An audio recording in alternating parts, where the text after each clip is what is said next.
సమర్థవంతంగా పనిచేస్తే ఎక్కడ లేని గౌరవం వస్తుంది.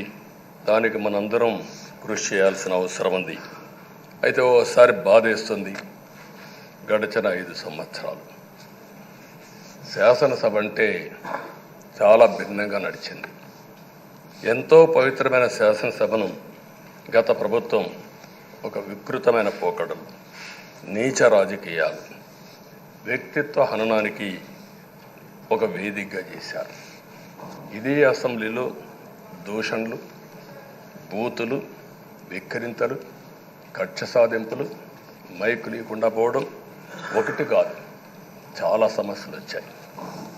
అదే సమయంలో ఫస్ట్ టైం వచ్చిన ఎమ్మెల్యే బాధ్యతారాహిత్యంగా 6-7 సార్లు గెలిచిన ఎమ్మెల్యేని వెక్కిరించడం, బూతులు తిట్టడం, చాలా వల్గర్గా ప్రవర్తించే పరిస్థితికి వచ్చారు.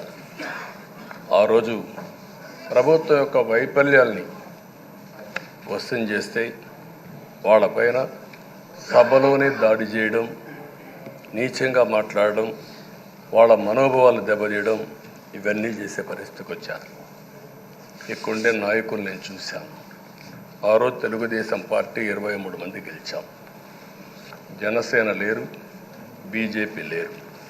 కానీ ఆ 23 మందిని గెలిచినాక ఇదే అసెంబ్లీకి వస్తే వాళ్ళు ప్రవర్తించిన తీరు మీరు చూస్తే చాలా బాధాకరంగా ఆ రోజు పనిచేసే పరిస్థితికి వచ్చారు. ఆ రోజు ఒక్క విషయం మీరు చూస్తే,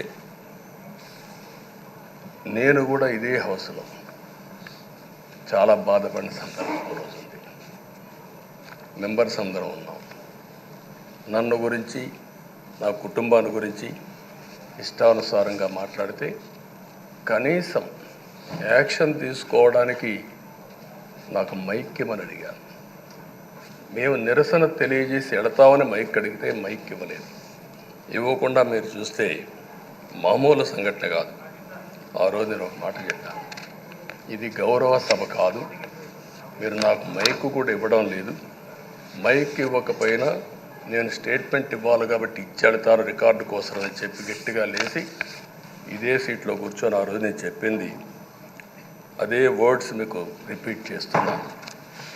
నేను స్టేట్మెంట్ ఇవ్వాలనుకున్నాను, మీరు మైక్ ఇవ్వకుండా చేశారు. అయినా నాకు బాధ లేదు. మళ్ళీ చెప్తున్నా, ముఖ్యమంత్రిగానే ఈ హౌస్కు వస్తాను తప్ప అదర్వైజ్ నాకు రాజకీయాలు అవసరం లేదు. ఇది ఒక గౌరవ సభ కాదు. ఇలాంటి గౌరవ సభలో నేనుండనని మరొక్కసారి చెప్తూ మీకు నమస్కారం. ప్రజలకు విజ్ఞప్తి చేస్తున్నా, నా అవమానం మీరు అందరూ అర్థం చేసుకొని నిండు మనసుతో ఆశీర్వదించాలని కోరుతూ ఈ సభ నుంచి వాకౌట్ చేస్తున్నానని చెప్పి వాకౌట్ చేసి బయట ప్రెస్ కాన్ఫరెన్స్ పెట్టాను.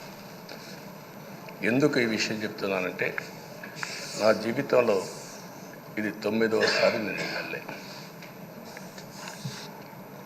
ఈ రాష్ట్రంలో తెలుగు జాతిలో నాకు వచ్చిన అవకాశాలు ఏ నాయకుడికి రాలేదు. 14 సంవత్సరాలు ముఖ్యమంత్రిగా పనిచేశాను. ఇప్పుడు మళ్ళీ ముఖ్యమంత్రి అయ్యాను. 15 సంవత్సరాల పొజిషన్ పార్టీ లీడర్గా పనిచేశాను. కానీ తిరుపతిలో నా పైన దాడి జరిగింది. 24 క్లేమోర్ మైన్స్ నా మీద బ్లాస్ట్ చేశారు. ఆ రోజు కూడా నా కళ్ళలో నీళ్ళు రాలేదు. మొట్టమొదటిసారిగా ఎలాంటి సంబంధం లేని నా సతీమణి పైన ఆరోపణలు చేశారు.